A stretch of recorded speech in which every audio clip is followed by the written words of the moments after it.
श्री हरदास शुक्रवार व्रत कथा। एक गांव में एक बुढ़िया रहती थी जिसके 7 बेटे थे। 6 बेटे कमाने वाले थे और एक बेटा निकम्मा था। बुढ़िया माँ 6 पुत्रों का झूठा 7वें पुत्र को देती। 7वां पुत्र एक दिन अपनी पत्नी से बोला, देखो मेरी माता का मुझ पर कितना प्रेम है। वह बोली, क्यों नहीं, सबका झूठा बचा हुआ तुमको खिलाती हैं। वह बोला, जब तक आंखों से ना देखें मान नहीं सकता। पत्नी ने हंसकर कहा, देख लोगे तब तो मानोगे। कुछ दिन बाद एक बड़ा त्योहार आया। घर में 7 प्रकार के भोजन बने और चूरमा के लड्डू बने। वह पत्नी की बात को जांचने के लिए सिर दर्द का बहाना बनाकर पतला कपड़ा सिर पर ओढ़कर रसोई में जाकर सो गया और कपड़ों में से सब देखता रहा। 6 भाई भोजन करने आए। उसने देखा माँ ने उनके लिए सुंदर सुंदर आसन बिछाए, 7 प्रकार की रसोई परोसी और आग्रह करके उन्हें भोजन कराती रही। वह देखता रहा। 6 भाई भोजन कर उठ गए तब माँ ने उनकी थालियों में से लड्डुओं के टुकड़े को उठाया और एक लड्डू बनाया। जूठन साफ कर माँ ने उसे पुकारा, उठ बेटा उठ, तेरे भाइयों ने भोजन कर लिया, तू भी उठकर भोजन कर ले। उसने कहा, माँ मुझे भोजन नहीं करना, मैं परदेश जा रहा हूँ। माता ने कहा, कल जाना है तो आज चला जा। वह बोला, हाँ हाँ जा रहा हूँ। यह कहकर वह घर से निकल गया। चलते समय उसे पत्नी की याद आई। वह गौशाला में कंडे थाप रही थी। वहां जाकर बोला, मेरे पास तो कुछ नहीं है, ये अंगूठी है तो ले लो और अपनी कोई निशानी मुझे दे दो। वह बोली, मेरे पास क्या है, ये गोबर भरा हाथ है। ये कहकर पत्नी ने उसकी पीठ पर गोबर का हाथ की थाप मार दी। वह चल दिया। चलते चलते दूर देश में पहुंचा। वहां एक साहूकार की दुकान थी। वहां जाकर बोला, सेठ जी मुझे नौकरी पर रख लो। साहूकार को नौकर की सख्त जरूरत थी। साहूकार ने कहा, काम देखकर तनख्वाह मिलेगी। उसने कहा, सेठ जी जैसा आप ठीक समझे। उसे साहूकार के यहाँ नौकरी मिल गई। वो वहां दिन रात काम करने लगा। कुछ दिन में दुकान का लेन देन, हिसाब किताब, ग्राहकों का माल बेचना, सारा काम करने लगा। साहूकार के 7-8 नौकर थे। वह सब चक्कर खाने लगे, लेकिन उसने अपनी लगन, परिश्रम और ईमानदारी से सभी को पीछे छोड़ दिया। उसे अपने किए का फल मिला। सेठ ने भी उसका काम देखा और 3 महीने में ही उसे मुनाफे में साझीदार बना लिया। परिश्रम करते करते 12 बरस में ही वह नगरी का नामी सेठ बन गया और सेठ अपना सारा कारोबार उस पर छोड़कर बाहर चला गया। इधर उसकी पत्नी पर क्या बीती वह सुने। सास ससुर उसे दुखी करने लगे। गृहस्थी का काम करवाकर उसे लकड़ी लेने जंगल में बेचते। इस बीच घर की रोटियों के आटे से जो भूसी निकलती उसकी रोटी बनाकर रख दी जाती और फूटे नारियल की नरेली में पानी दिया जाता। इस तरह दिन बीतते रहे। एक दिन वह जब जंगल में लकड़ी लेने जा रही थी तब उसे रास्ते में बहुत सी स्त्रियां संतोषी माता का व्रत करती दिखाई दी।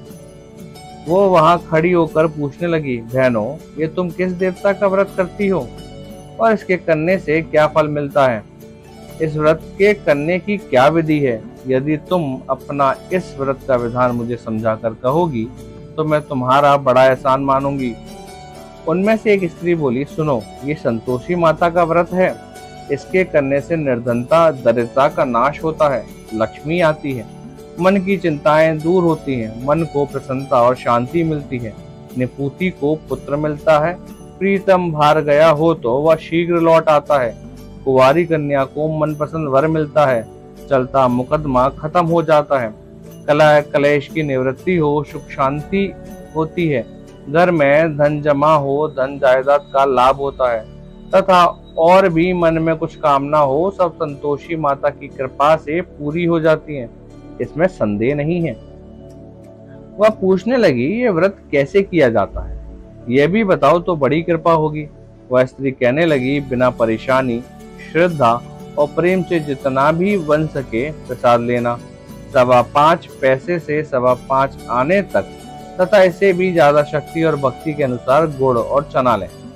हर शुक्रवार को निराहार रह के कथा कहना, सुनना, इसके ओम बीच कमी नहीं टूटे। नियम पालन करना, सुनने वाला कोई न मिले तो घी का दीपक जलाकर उसके आगे जल के पात्र को रख कर कथा कहना, परंतु नियम न टूटे जब तक कार्य सिद्ध न हो। नियम पालन करना और कार्य सिद्ध हो जाने पर व्रत का उद्यापन करना। 3 मास में माता पूरा फल प्रदान करती हैं। यदि किसी के ग्रह खोटे भी हैं तो माता 1 वर्ष में अवश्य उनको अनुकूल करती हैं। कार्य सिद्ध होने पर ही उद्यापन करना चाहिए, बीच में नहीं। उद्यापन में अढ़ाई सेर आटे का खाजा तथा इसी अनुसार खीर तथा चने का साग बनाना। 8 बच्चों को भोजन कराना। जहाँ तक मिलन देवर जेठ भाई बंधु कुटुंब के लड़के लेना, ना मिले तो रिश्तेदारों और पड़ोसियों के लड़के बुलाना। उन्हें भोजन करा यथाशक्ति दक्षिणा दे। माता का नियम पूरा करना। ध्यान रखना उस दिन घर में कोई खटाई ना खाए। यह सुन वह वहां से चल दी। रास्ते में लकड़ी के बोझ को बेच दिया और उन पैसों में से गुड़ चना ले माता के व्रत की तैयारी कर आगे चली। रास्ते में संतोषी माता के मंदिर में जा माता के चरणों में लौटने लगी। विनती करने लगी, माँ मैं दीन हूँ, निपट मूर्ख हूँ, व्रत के नियम कुछ जानती नहीं, मैं बहुत दुखी हूँ। हे माता मेरा दुख दूर कर, मैं तेरी शरण में हूँ। माता को दया आई। एक शुक्रवार बीता कि दूसरे शुक्रवार को ही उसके पति का पत्र आया और तीसरे शुक्रवार को उसका भेजा हुआ पैसा आ पहुंचा। ये देखकर जेठानी मुंह से कोड़ने लगी, इतने दिनों बाद इतना पैसा आया, इसमें क्या भड़ाई है। लड़के ताने देने लगे, काकी के पास अब पत्र आने लगे, रुपए आने लगा, अब तो काकी की खातिर बढ़ेगी, अब तो काकी बुलाने से भी नहीं बोलेगी। बेचारी सरलता से कहती, भैया पत्र आया, रुपया आया तो सबके लिए अच्छा है। ऐसा कहकर आंखों में आंसू भरकर संतोषी माता के मंदिर में जा ईश्वरी की चरणों में गिरकर रोने लगी। माँ मैंने तुमसे पैसा नहीं मांगा, मुझे पैसे से क्या काम, मुझे तो अपने सुहाग से काम है। मैं तो अपने स्वामी के दर्शन और सेवा मांगती। तब माता ने प्रसन्न होकर कहा, जा बेटी तेरा स्वामी जल्द ही आएगा। ये सुन खुशी से बावली हो वह घर आकर काम करने लगी। संतोषी माँ विचार करने लगी, इस भोली पुत्री से मैंने कह तो दिया कि तेरा पति शीघ्र आएगा, पर आएगा कहाँ से? वह तो उसे स्वप्न में भी याद नहीं करता और इसे इसके याद दिलाने तो मुझे ही कुछ करना पड़ेगा। संतोषी माता ने उस बुढ़िया के बेटे को स्वप्न में समझाया, पुत्र तेरी घरवाली कष्ट उठा रही है। वह बोला, हाँ माता ये तो मुझे भी मालूम है, परंतु क्या करूं, वहाँ कैसे जाऊं? परदेश की बात है, लेन देन का सारा हिसाब किताब है, कोई जाने का रास्ता नजर नहीं आता। आप ही कोई राह दिखाएं कि वह कैसे जाऊं। माँ कहने लगी, सवेरे नहा धोकर संतोषी माता का नाम ले, घी का दीपक जला, दंडवत कर और दुकान पर जा बैठना। देखते देखते तेरा लेन देन चुक जाएगा, जमा माल बिक जाएगा, सांझ होते होते धन का ढेर लग जाएगा। वह अगले दिन सुबह बहुत जल्दी उठा। उसने अपने मित्र बंधुओं परिचितों से स्वप्न में माता द्वारा कही गई बात बताई, पर सब उनकी बात सुनकर उसकी खिल्ली उड़ाने लगे। वह कहने लगे कि कहीं कभी सपने की बात सच्ची भी होती है। एक बूढ़ा व्यक्ति बहुत समझदार था। वह बोला, देखो भाई मेरी बात मानो, इस तरह सांच या झूठ कहने के बदले देवता ने जैसा कहा है वैसा ही करना, तेरा क्या जाता है। बूढ़े की बात मानकर नहा धोकर उसने संतोषी माता को प्रणाम किया, फिर का दीपक जलाकर दुकान पर जा बैठा। शाम तक धन का ढेर लग गया। वह हैरान हुआ, मन में संतोषी माता का नाम ले प्रसन्न हो घर जाने के वास्ते गहना कपड़ा और सामान खरीदने लगा। सब काम से निपट आने घर को रवाना हुआ। उधर उसकी पत्नी जंगल में लकड़ी लेने गई। लौटते वक्त थक जाने के कारण संतोषी माता के मंदिर पर विश्राम करने बैठ गई। यह तो उसका रोज रुकने का स्थान था। धूल उड़ती देख उसने माता से पूछा, हे माता ये धूल कैसी उड़ रही है? माँ ने कहा, हे पुत्री तेरा पति आ रहा है, अब तू ऐसा कर, लकड़ियों के 3 बोझ बना, एक नदी के किनारे रख, दूसरा मेरे मंदिर पर और तीसरा अपने सिर पर रख। तेरा पति को लकड़ी का गट्ठा देखकर मोह पैदा होगा, ये यहाँ वहाँ रुकेगा, नाश्ता पानी बनाकर माँ से मिलने जाएगा। तू लकड़ी का बोझ उठाकर जाना और बीच चौक में गड्ढा डालकर 3 आवाजें जोर से लगाना, लो सासू जी लकड़ियों का गट्ठा लो, भूसी की रोटी दो, नारियल के खपरे में पानी दो, आज कौन मेहमान आया है। संतोषी माँ की बात सुनकर वह बहुत अच्छा माँ कहकर प्रसन्न मन से लकड़ियों के 3 बोझ बना लाई। एक नदी के तट पर, दूसरा माता के मंदिर पर रख। इतने में ही मुसाफिर वहां आ पहुंचा। सूखी लकड़ी देख उसको इच्छा हुई कि वह यहीं विश्राम कर ले और भोजन बनाकर खा पीकर गांव चले। इस प्रकार भोजन कर विश्राम कर वह अपने गांव में आ गया। उसी समय बहू सिर पर लकड़ी का गट्ठा लिए आई। उसने गट्ठे को आंगन में डाल जोर से 3 आवाज दी। लो सासू जी, लकड़ी का गट्ठा लो, भूसी की रोटी दो, नारियल के खप्पर में पानी दो। आज कौन मेहमान आया है? ये सुनकर सास ने अपने दिए हुए कष्टों को बुलाने के लिए कहा, बहू तू ऐसा क्यों कहती है? तेरा मालिक ही तो आया है। बैठ, मीठा भात खाकर कपड़े गहने पहन। पत्नी की आवाज सुनकर उसका स्वामी बाहर आया और उसके हाथ में पहनी अंगूठी देख व्याकुल हो गया। उसने माँ से पूछा, माँ ये कौन है? माँ बोली, बेटा तेरी पत्नी है। आज 12 वर्ष हो गए हैं जब से तू गया है, तब से सारे गांव में जानवर की तरह भटकती फिरती है, काम काज कुछ करती नहीं, 4 समय आकर खा जाती है। अब मुझे देखकर भूसी की रोटी और नारियल के खप्परे में पानी मांगती है। वह बोला, माँ मैंने इसे भी देखा है और तुम्हें भी। मुझे दूसरे घर की चाबी दो, मैं उसमें रहूंगा।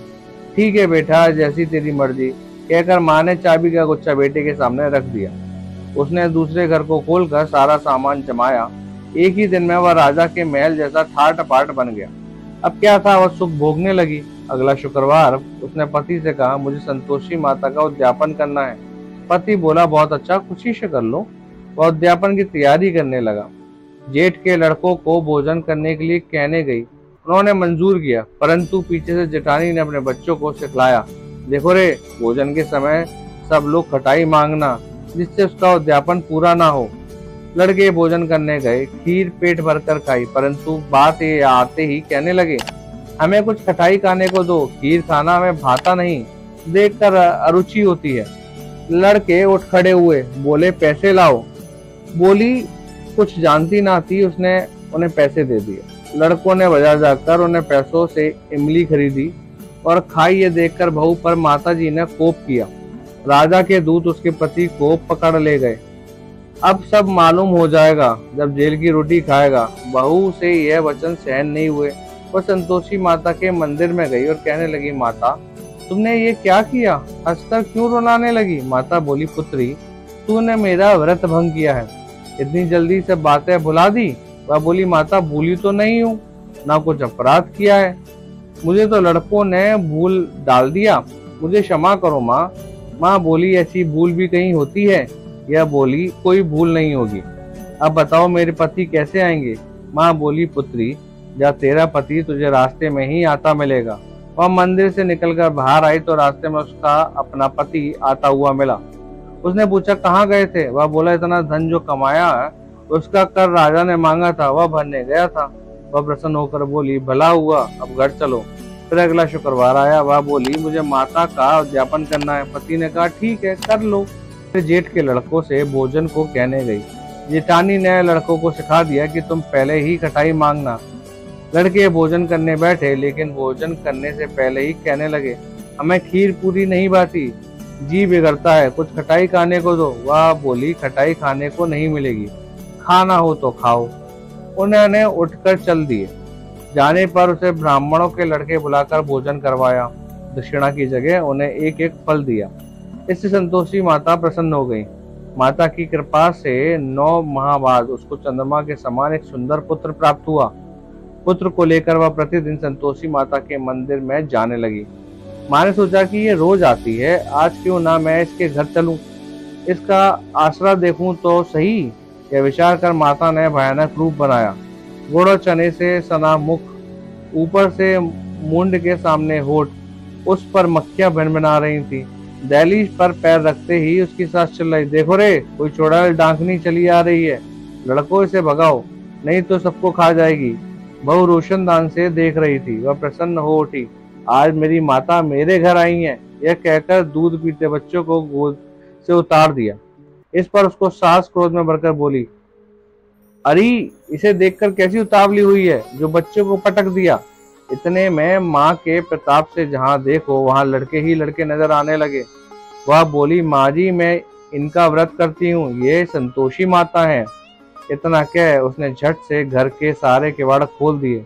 सबने माता के चरण पकड़ लिए और विनती कर कहने लगी, हे माता हम मूर्ख हैं, तुम्हारे व्रत की विधि हम नहीं जानते, तुम्हारा व्रत भंग कर हमने बड़ा अपराध किया है। हे माता, आप हमारे अपराधों को क्षमा करें। इस प्रकार बार बार कहने पर संतोषी माँ प्रसन्न हुई। इसके बाद उसकी सास कहने लगी, हे संतोषी माता, आपने बहू को जैसा फल दिया वैसा सबको देना। जो ये कथा सुने या पढ़े उसका मनोरथ पूर्ण हो।